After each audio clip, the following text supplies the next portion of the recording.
Today's episode is sponsored by the Strength and Connection Men's Retreat. This is the first retreat of its kind. We at Surviving Life's Pickles have partnered with the I Love You Bro project to bring an amazing, affordable experience to all men. This will be a transformative weekend for men who want to grow, connect, and recharge. We are going to have activities such as workshops put on by Lincoln Bradshaw discussing internal family systems. We're going to have a mental first aid workshop put on by yours truly, Scott Martin. We will have a sound bath experience around the campfire put on and sponsored by Reclaim Wellness. We're also going to have a few outdoor activities that guys can go out, bond, and experience new areas and experience new things that maybe they haven't tried before. And on the day that we're going to leave, we're going to have an amazing experience. We're going to hike up and do a guided meditation at the one and only beautiful Moonshine Arch there in Vernal, Utah. I hope that all of you listening want to come out, connect, grow, and become a better person. We've been able, since we were able to partner with the I Love You Bro project for this retreat, it is going to cost you just $100. Retreats like this are normally anywhere from $3,000 to $5,000 per person. That is what's amazing about this retreat. For just $100, you're going to come out and get all of this included. You will have all your meals, all the activities, everything provided for you. All we ask is that you bring a tent, a sleeping bag, and a comfy chair. And most importantly, bring an open mind and a smile, willing to enjoy the weekend with a whole bunch of other bros. Watch for the event link. It will go live here in 7 days on July 7th. Check out our social media page, watch for it on our website. Hurry and sign up. Spots will be limited for this, and they're going to go fast. So make sure you watch for that link and sign up as soon as you see it pop up. We hope to see you all out in beautiful Vernal, Utah for this amazing Strength and Connection men's retreat.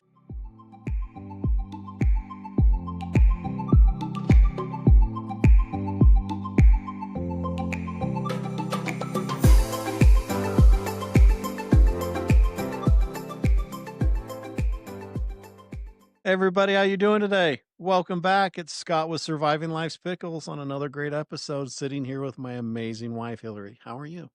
I am good. How are you doing? You know what? It's been good. Yeah. A little bit of chaos in our life right now, but it's all really good chaos. Yeah. It's good. Good changes. Yeah, lots of changes. And we'll kind of dive into that in a minute. But again, before we dive into our episode and everything going on, let's start with some gratitude today. Okay. And I'm going to start it off today. And I am really just so grateful to be sitting here. Yeah. I am so grateful for every single one of our newfound friends, family, acquaintances, coworkers, everybody that is tuning in and taking the time to spend with us today during their busy life. It means so much to me, and I look forward to this every part of our week because sitting down and being able to process, be able to share information, be able to talk about life really helps me recenter, really helps me therapeutically realize that guess what? Life is hard. Life is amazing. Life is enjoyable. Learn from the experiences, grow from the experiences, and look forward to the next day. That's really beautiful. And I, again, am just so grateful for everybody tuning in that you tune in to listen to us and to listen to our guests and the stories we have. So thank you so very much for taking your time out of the day today to listen to us. Hill, what are you grateful for today? I'm definitely grateful for a lot of things. I love that one. Grateful for this podcast. Something I could even piggyback on. I'm grateful for the people that we've met and the experiences that we've already had. I am grateful for our crazy family and the amazing adventures that we have. With it, 4th of July just passing, I'm really grateful for this country and us even having the First Amendment, the freedom of speech, and the fact that we can do this podcast freely and talk about whatever we want. Well, I'll have to say, we started recording and everything was just thrown off. And I think I've kind of dialed into what's going on. Yeah, what's going on? It's our new setup. Yeah. I'm not used to it. We have implemented our couch into the setup, so it's a little bit more comfortable for us and our guests. But now it's a little weird because we're sitting across from each other on the couch instead of across from each other in the chair. So I think that's Maybe that's what's throwing you off it's a little kind of bit. throwing me off a little bit. So hey, thank you again for dealing with our ADHD episode today with me adjusting to this new setup. Well, pretty soon here, babe, we're gonna have a whole other new setup. It's true. I mean, we are in the middle of moving and s- setting up in a new location. Yeah. We decided it was time we have outgrown our house and it was time to move in a different one. And so we are in the middle of that chaos right now. So I am excited for that and to be able to show everybody our new studio and new setup once we get all moved into the new house next month. So it's going to be pretty exciting when that happens. It'll be fun. Yeah. So lots of things happening right now. Well, quick little check in with everybody. It's been a minute since it's just been me and Hill on the show. Yeah. And you'll just want to do a quick little recap. We've been able to do 2 amazing trips to Red Rocks this year together. We have. We have checked off every one of our major artists on our bucket list to see at Red Rocks now. Yep.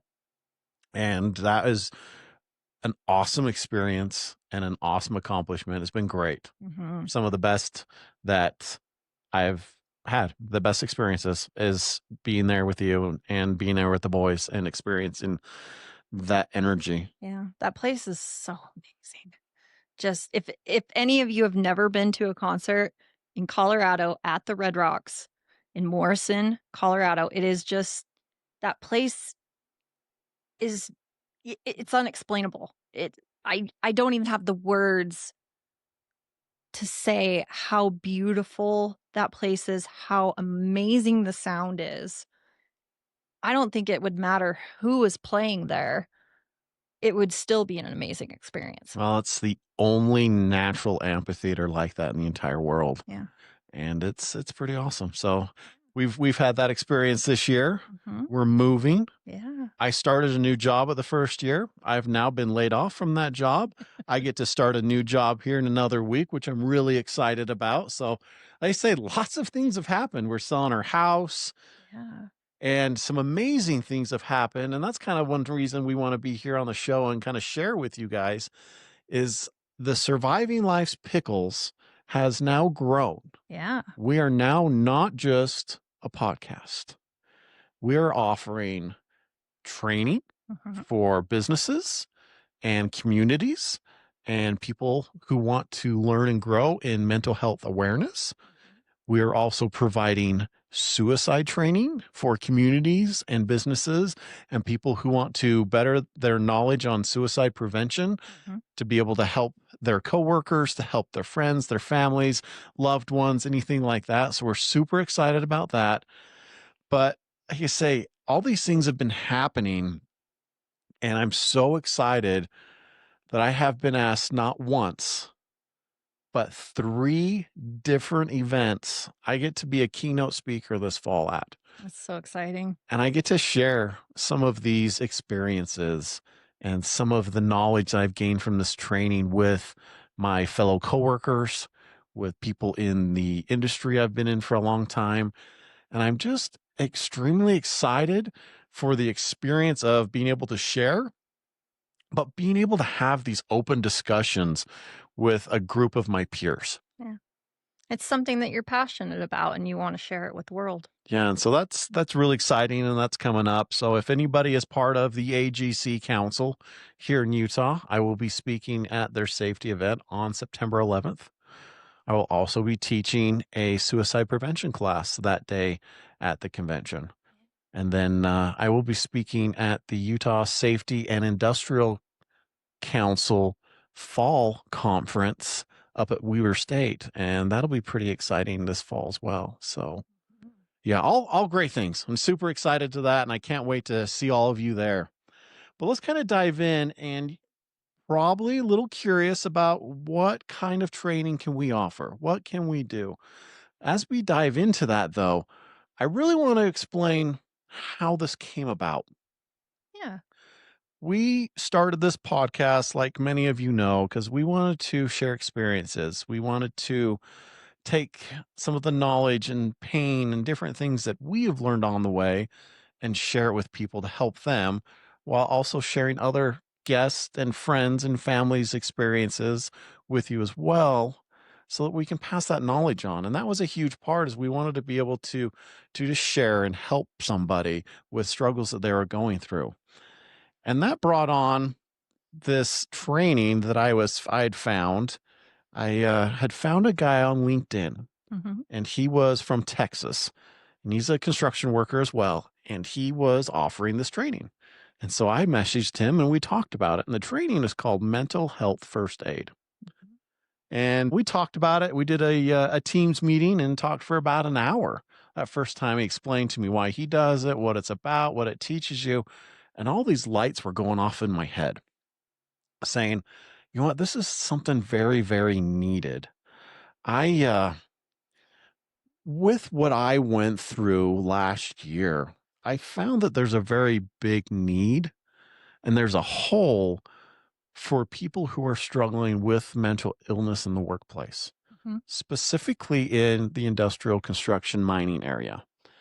It's an area of blue collar men that don't want to talk about their feelings. It is. And I was one of those guys who did not feel comfortable going to my boss or going to the devil, or HR as you want to call them. Oh, come on.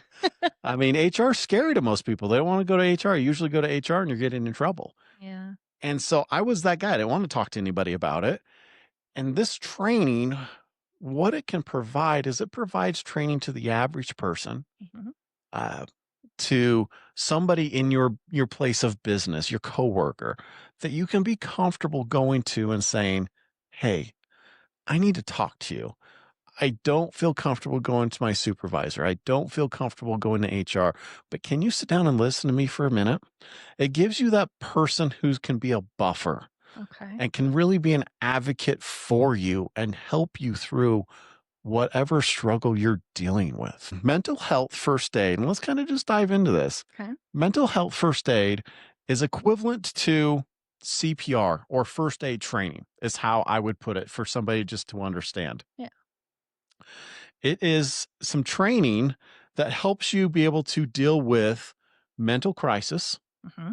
trauma, substance abuse, Mm-hmm. mental illness, anxiety, panic attacks, Mm-hmm. and anything else kind of in that realm. It teaches the average person how to recognize these things. Okay. It gives you some of the skills to communicate properly with the person, either by active listening or the right verbiage to talk to them so that, you can continue to keep them in a safe mode, things like that. We'll kind of dive into a few of those things. But my whole vision and the reason I decided that we wanted to go down this route Mm-hmm. was, I'm just going to use construction because that is where this idea came from. Yeah. At every job site, at every construction site, you have a foreman or a few foremen, you have a superintendent, you have a job superintendent, just depends on the type of work you're doing. But again, you don't really per se want to go and say, "Hey, I need to talk to you. Some stuff's going on at home." It's really hard to go to your boss if you're not, feeling comfortable. Yeah. And so my whole idea again is to bridge that gap, Yeah. to be able to train every superintendent, to be able to train foremen, to be able to train just a normal grounds guy running a shovel or something in mental health first aid, so they can be the designated person Mm-hmm. on that job site that if you're struggling, you can say, "Hey, Joe, I need to talk to you. And I don't feel comfortable going to talk to Chad, who's the boss, or, whoever it is. Can you sit down with me for a couple minutes? Let me tell you what's going on." And you can just have an open conversation with them. "Hey, my wife left me," or, "Hey, I'm struggling with finances at home," or, "Hey, I've been having these thoughts," or, "Hey, I'm really struggling with drinking too much." Whatever the situation may be, Yeah. this person can then become your advocate. So the idea that I'm hearing is it kind of helps take away the stigma of going to your boss and telling them your problems, but it'll give you someone else or even teach your boss how to recognize and talk about those things. Is that what I'm hearing? Yeah, it'll give you the opportunity to be open and not feel like, hey, I'm going to lose my job if I talk to somebody. I'm going to be, able just to voice my opinion openly in a safe place. And that's what we're going to provide with everybody is we're going to teach them how to make this place safe. Okay. I've heard in many jobs where they say, leave your problems at home or leave your problems at the door and just be ready to work. So, is that something that this training is trying to change? It is very much the idea I have in mind is I want to be able to drop that and say, because we're all human. And in my really good friend's book, Beneath the Hard Hat, Adrian Borowski, he talks about that man mentality and that hardworking mentality of, construction sites and different things of, hey, you got to leave your problems at the gate, Yeah. pick them up on the way home. That doesn't work. In reality, you can't do that. No. And so what I would like to do is be able to provide this training to people so that if you are having a rough day, you can have a conversation, you can get help on the job site for what you're dealing with. You can, get excused for what you're doing. This is going to give and open so many more doors to have a very open, a very empathetic, a very Educational. but again, it's going to do nothing but put that human connection back into the workplace Yeah. that has been taken out of it. Yeah. Everybody's like, it's just business. It's just business. Well, guess what? Every part of business, there's a human involved. Yeah. And it can't just be business. I understand where that came from. I understand why people want to say it's just business. Don't get offended. But at the end of the day, it's somebody's life. We spend more time at work than we ever do at home. And so we need to make sure we're enjoying it. We need to make sure we have these safe places. And I'm really hoping that by providing this mental health first aid training, that companies can start implementing some of these skills, some of these toolbox talks, some of these things that we can teach in this class to make it a better environment for everybody. Even giving people more resources, because we always need more resources. And that's a big thing is this training does provide a lot of resources and avenues for you guys to really dive into. Mhm. And so I just want to take a couple things. And one thing I really do like about mental health first aid is it is not just a national program. This program is taught worldwide. Mm. It started in Australia, it has migrated into the US and all over Europe, and is taught all over the world. And they teach it the exact same way every place. And that's one thing they really instill to you when you go through the training is they want you to teach it the same way so everybody can learn the same values. Everybody gets the same message. Everybody gets the same information brought to them the same way so that it's more universal. Again, that makes it easier as if you change jobs, you do something and you learn they have mental health first aid training, then you can feel more comfortable because you know it's the exact same. Yeah. No matter who teaches it, where it's taught, what language is taught in, it's all the same information. It is all data backed. They do tons of research. Everything is always changing every year, and they're updating the information based on the studies and the different things they do. And so, it's current information, it's current statistics. Everything in here is from now. It's not from 20 years ago. Yeah. And that's one thing that's really nice about it. So I'm just going to read just a couple things really quick right from the manual because again, I want to make sure that I am setting the message like it was meant to be said. So right in when you start any mental health first aid class, the first question you ask is what is mental health first aid? What am I getting into? And here is our description as a trainer in mental health first aid. First aid is the help given to a person who is ill or injured before professional medical treatment can be obtained. Mental health first aid is help for a person experiencing a mental health challenge, mental disorder, or a mental health crisis. The first aid is given until appropriate professional help is received or until crisis is resolved. Okay. So what that is you're not going to be diagnosing people. You're not going to be trying to treat them. You are there as their advocate, you're there as their support, you're there to provide them information, care, and love during a time of need. You're like the first responder. You are the first responder for what they're going through in a mental crisis or just struggling. We all go through things. Most of us have somebody, or all of us have been through divorce. We've all been through financial problems. We've all been through different things and pickles in life. Mm-hmm. And you just need somebody to talk to sometimes. Yeah. And that's what this is going to provide. So, mental health first aid aims to preserve life when a person may be a danger to self or others, prevent the problem from becoming more serious, promote recovery and resiliency, provide comfort, and help to identify appropriate resources and guide the person towards them.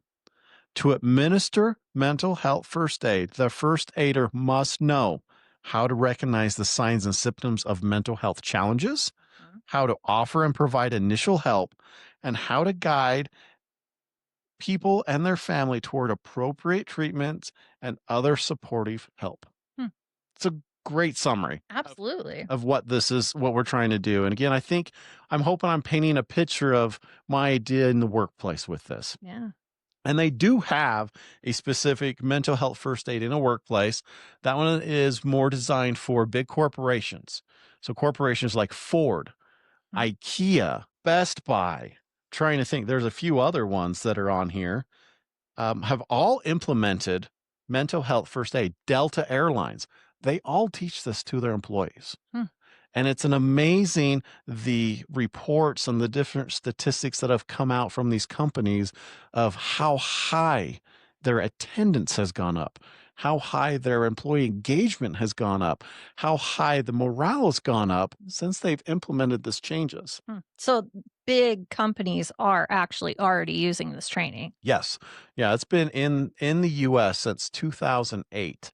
And it's growing like wildfire right now, which is amazing. They have over 1 million mental health first aid trained in the US as of right now. Yeah. That's a good number. That is a good number. And so I wanted to throw just a couple other statistics about mental health and at the workplace, just so everybody kind of has an idea. There are 200 million workdays lost every year in the US to mental health challenges. I'd believe it. That's huge. Yeah. If we can now offer some of this comfort and some of this information at work, that number is going to drastically drop. Yeah. There is less than 10% of all employees that feel their workplace is free of stigmas about mental health. Yeah. And that right there is a big one, especially in the industries that we're really trying to focus on teaching this, is they just don't feel comfortable. They feel like a failure. They feel like they're not good enough. You feel like you're a complainer. You're a complainer if you're talking about these things. And that's, again, nobody wants to go talk to HR. Nobody wants to tell their boss. They'll feel like they're going to get fired. Let's give them an in-between person that can be their advocate, that has these skills. I mean, 10.8 million full-time workers have a substance use disorder. Yeah. 10.8 million. That's a huge, huge number. And if we can decrease that number even by 1%, I feel like this is a success. Yeah. If we can decrease it by 10, 15, 20%, that is going to be life-changing for so many people. Absolutely. And I really feel like this is the first step. Yeah. And that's why this is so important to us and why we wanted to start offering this training to friends, family, community, and businesses. So we want to help bridge that gap and take some of these awfully huge statistics down. Yeah. So as Scott said, I am the devil in my company. I am HR. So being in HR, I see the need for this. And I work in the mental health industry. So this training alone, even working in the mental health industry, is amazing and could be used in the mental health industry as well. Yeah. And one other thing I just want to cover, just to make sure everybody kind of understands, is mental health first aid is not a therapy Hmm. or a support group. No. It is intended to provide information, build skills similar to a standard first aid course, like we discussed. And additionally, this course does not teach the skills to be a therapist. It does teach you how to be more empathetic. It does teach you how to listen. It does give you resources to reach out to people. And it does teach you very good language to talk to somebody during a mental health struggle, crisis, panic attack, different things. And that's why it is so important to take the time to have this training. Yeah, I would agree. Hmm. So let's kind of dive in really quick. These are the categories and everything that mental health first aid covers. Okay. Just a really brief overview. We could spend a lot of time on each of these categories, but I just want to make sure everybody understands just a really brief overview. So, the very first thing and the most important, in my opinion, again, my opinion, is step 1 of mental health first aid, Okay, what's step 1? and that is self-care. Yeah. We're going to teach and we're going to talk about how to build a self-care plan, Hmm. how to recognize if you are not in a good headspace, it is not a good idea to try to assist somebody else in a bad headspace. If you put two people struggling with very similar or the same things together, that is more like putting an atomic bomb together and seeing how fast it's going to go off. Yeah. We want to make sure that you are mentally okay to be able to assist somebody. And this self-care plan that we will help you build and help you learn how to put together really implements that. You know, it talks about your mental, your physical, your sleep, journaling, just a few different things that you probably are already doing, but it kind of helps put them in, again, order, helps them put into bringing it up to the front of your mind so that more, hey, I need to make sure I'm doing this more on a regular basis. So if somebody else is struggling, I am ready. Yeah. We've talked about in a couple of other episodes about being that 100% of yourself. Mhm. You're not doing your self-care and somebody's struggling and you feel like you're only at 60% that day. You're not in a position to really help them. Yeah. So we need to really work on ourselves, and we all have days. Oh, yeah. But if we can work on ourselves and trying to be in that 100 percentile more often by following a self-care plan on a regular basis, that is the very first step in being a good mental health first aider. I like that. And that is, if again, in my opinion, probably the most important piece of all this is that oxygen mask. You go on a flight, they tell you got to put your mask on first before you help somebody else. You got to make sure that you're ready to be able to take on somebody else's problems because sometimes they're really heavy. Sometimes there's a lot going on. You got to be prepared to help absorb some of that dark energy from them. Yeah. So, next thing we're going to dive into is understanding mental health issues and a list of issues that are very in depth that you can learn in the mental health first aid is depression, anxiety, the difference between trauma and trauma related stressors, and PTSD. Hmm. We will dive into each one of those to find out and learn more about them and how to recognize them. Again, we're not diagnosing, but we need to learn how to see the signs. We need to learn how to see what is somebody possibly going through so we can get them the proper help for what they're dealing with.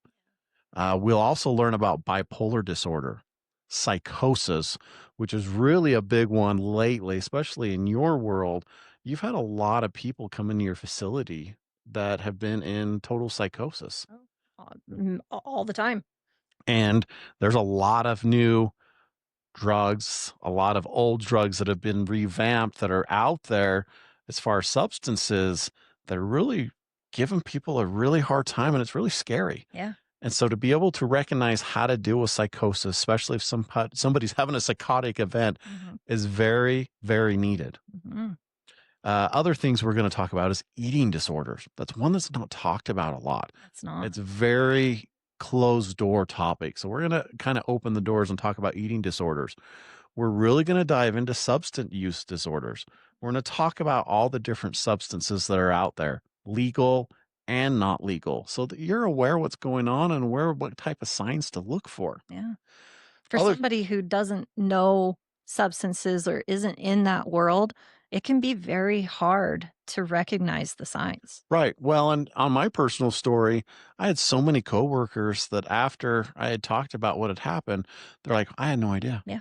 Thank you for sharing, because now I have an idea of signs to watch for. Yeah. And they were very appreciative of learning that information. They were very sad that I had to go through that by myself, Yeah. but they were thankful that I was willing to share. Yeah.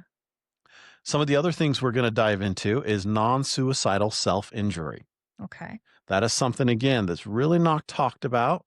You don't see it as much in adults as you do more teenage years and things, but it's something that needs to be discussed. You need to know how to see the signs of non-suicidal injury. Okay. We will dive into suicide. It is one of the biggest sections in this book of the signs, things to watch out for, how to approach somebody, how to have that very needed direct, hard conversation.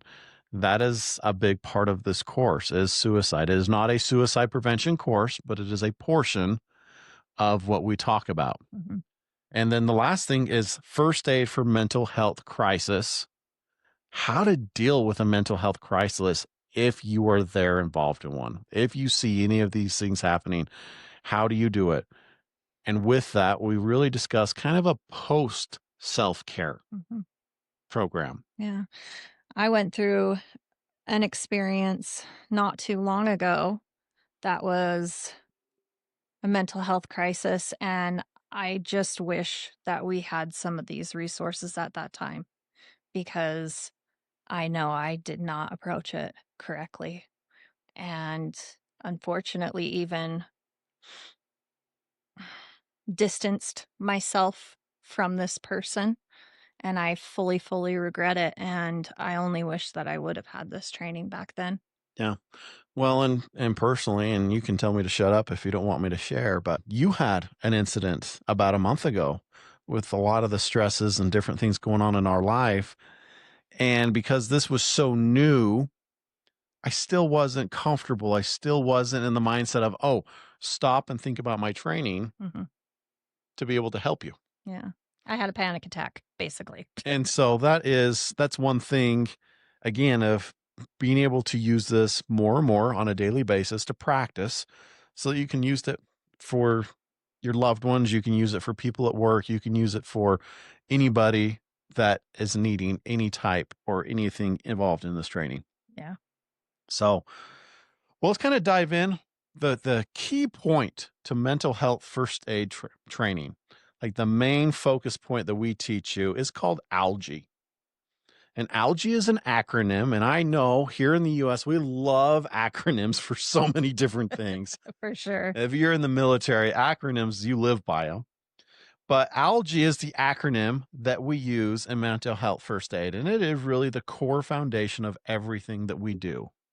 And just wanted to kind of go over it so you guys have, again, more of an idea of what this training's about. So ALGIE stands for assess. Okay. Assess, assess, assess. You need to assess after every step. The cool thing about ALGIE is it's non-directional. You can use any portion of ALGIE in any order depending on the situation. You do not have to follow the steps in order. Okay. But assess is always going to be the first one, Mm-hmm. and it's always going to be ongoing because you're always assessing the situation over and over again. Yeah. So ALGIE is assess for the first one. And then the next one is going to be you assess and as you approach. So you're going to approach the situation after you've assessed what's going on. Okay. So that's A. That's what the A stands for. So it's kind of AA, but It is. Yeah. It is. But I mean, assessing and approaching, they really go together. And it's assessing for risk of suicide or harm and how you're going to assist that person. Mhm. So it's really figuring out what part of my training do I need to use right now. okay. The next part is L. L is very, very important. This is the one I think so many, myself included, struggle with. And that's listen. Listen. But it's listen non-judgmentally. Okay. It's listen without putting your 2 cents in. It's listening just to the person. It's listening without giving advice. We teach you the difference in all these type of listening. I am the worst. I'm no better. I always want to put my 2 cents in. Yeah. Since I've gone through this, I have been a lot more aware of I just need to listen when somebody wants to talk. Yeah. I need to listen to what their issues are. I need to just let them tell me because sometimes that's all they need is to talk about it and they're fine. Yeah. They just need to get it out. They just need to get it out. Mm. I've learned that through during our support groups. Just to sit back and let these guys talk. Yeah. So listen, very, very important. Again, now we're going to go back to A, assess. Okay. We've listened. Now we're assessing the situation. What do they need? Well, then we're going to, G, give. We want to give information and give reassurance that life is going to go on. Give reassurance that you can recover. Give reassurance that we're going to make it through this. Yeah. But provide the information of you're not giving them advice, but you're providing information of here is some resources, professionals to talk to. Here are some resources. Here's a support group. You know what? Here is the number for our benefit guy at work. Those type of things is what you're going to be giving information out after you've assessed and you've listened to what they need. The next one is E for encourage. Encourage the appropriate and proper professional help. Yeah. We want to make sure that we're encouraging them to now take this to the next step. They've admitted they have something going on. They've recognized they've had it going on. They want the help. Now you want to encourage them to follow through. Mm-hmm. Check in with them. Some of these steps you'll do all in 5 minutes. Yeah. Some of these steps will take weeks or months. So stay in contact with that person. Make sure you're encouraging them to follow what they had talked about. Follow up on the information you gave them to see if they've reached out. Encourage them to continue to strive to get better.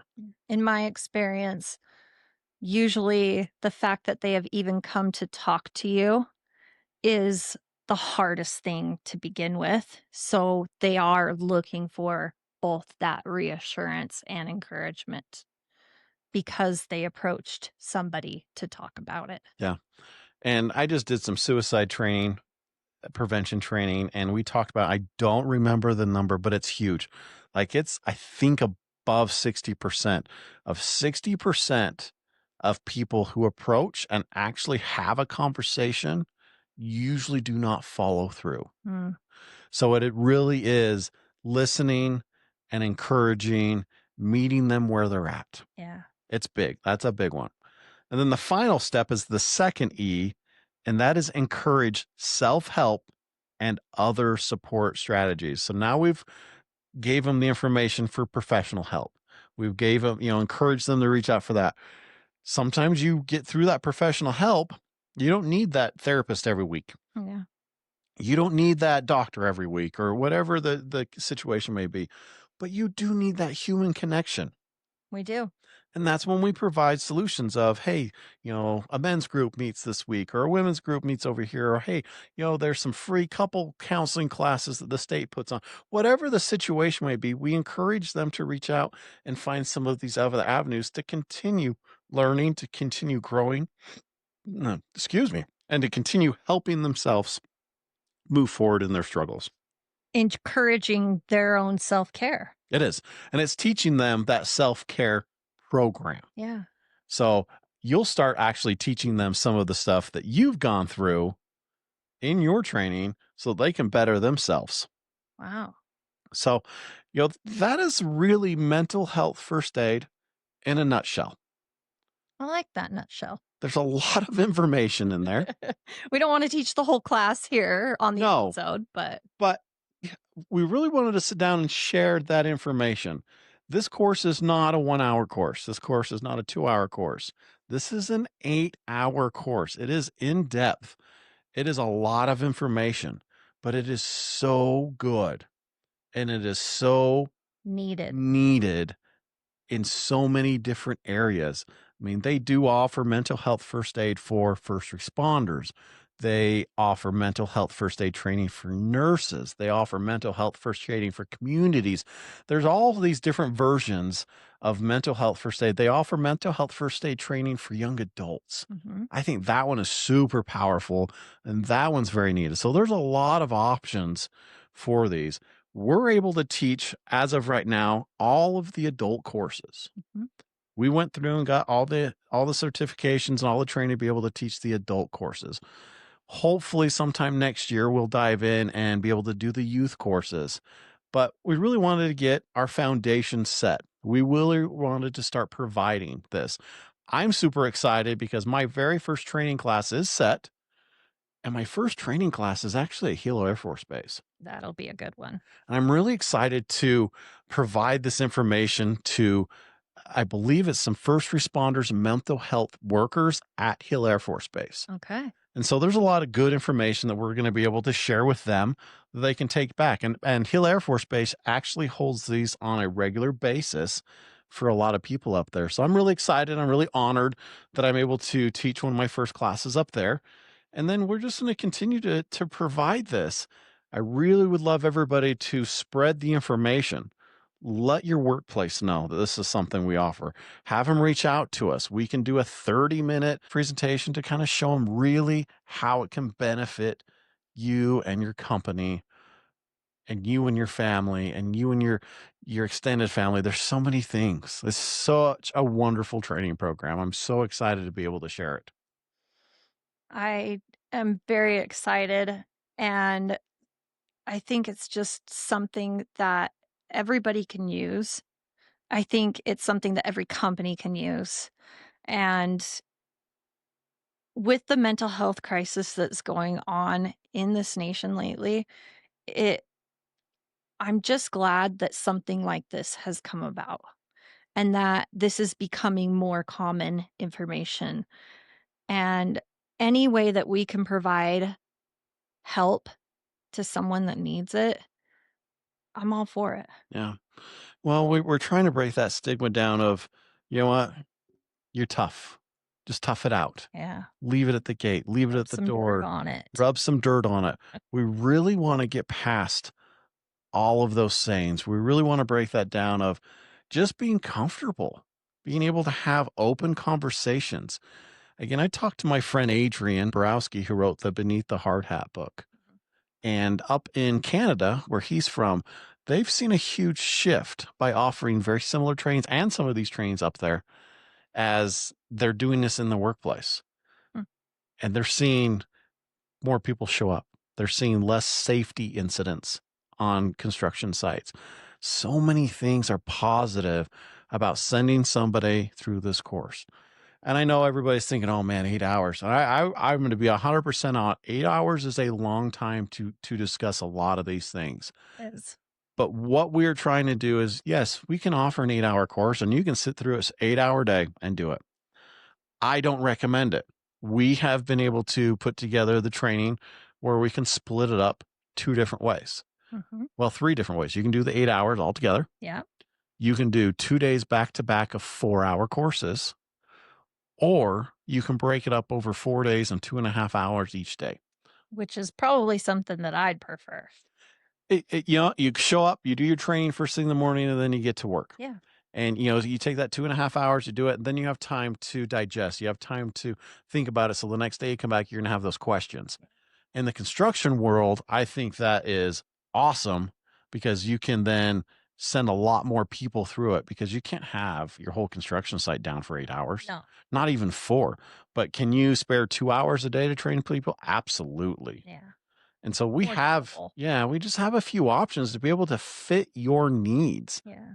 The other thing that we really want to put out there is we would really love to do a community training. Mhm. I mean, these courses are not expensive, but they're not free.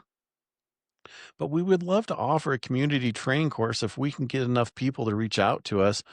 If we can get, 15 people that want to do this, we would do this for $50 a person and teach it over a couple weeknights. Yeah. And I think it would be great. It'd be great for us to be able to interact and connect with all of you and share this information. But again, being able to get you trained so that then you can take this information and use it in your day-to-day lives. People that come to mind for me would be spiritual leaders, other people, teachers, principals, nurses, and the other examples that you gave even earlier would all benefit from this training. Yeah. I mean, it's enriched our lives, especially the more that we're using it, the more we're doing it. It's now at our forefront. Yeah. Now we're thinking about it, and it's been really empowering. And I feel so strongly about this training. One reason we did it, Mhm. and it's one reason we provided, but it's the other reason we're sitting here talking about it is because it's something that needs to be talked about. It is.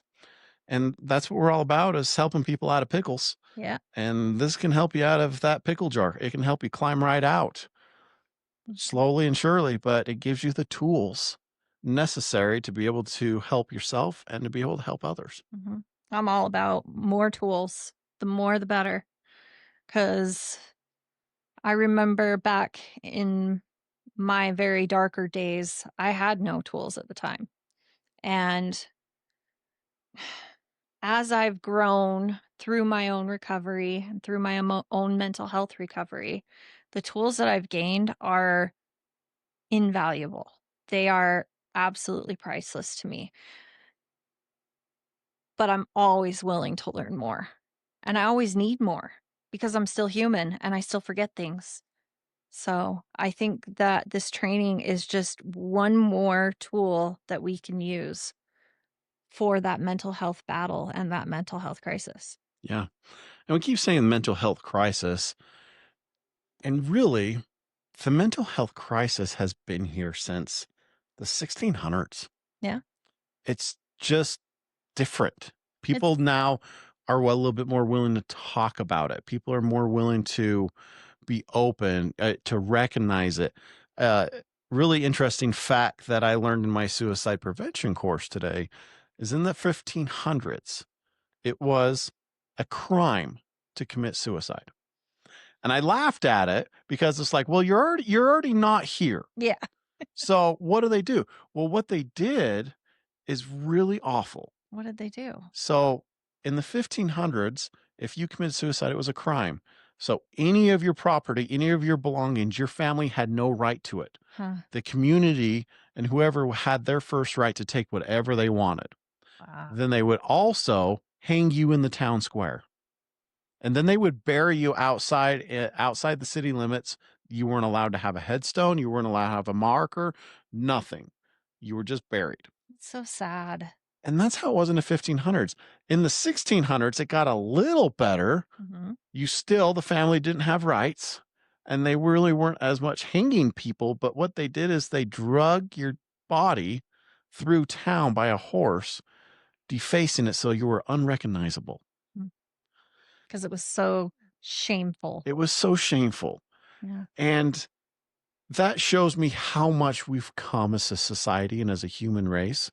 We've come so far, We have. but we still have a long ways to go. Yeah.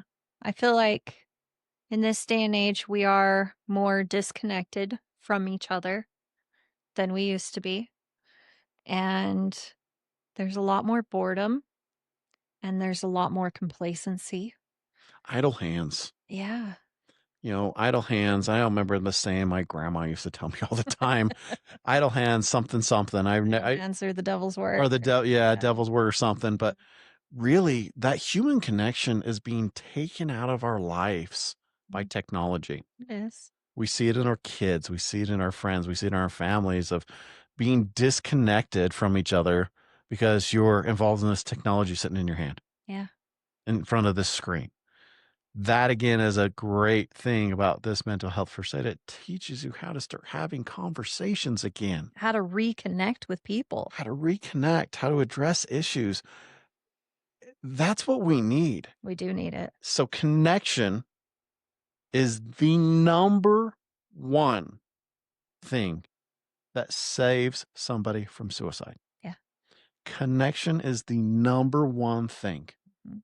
If you get nothing out of anything we've talked about today, I want you to get that. I'll say it one more time.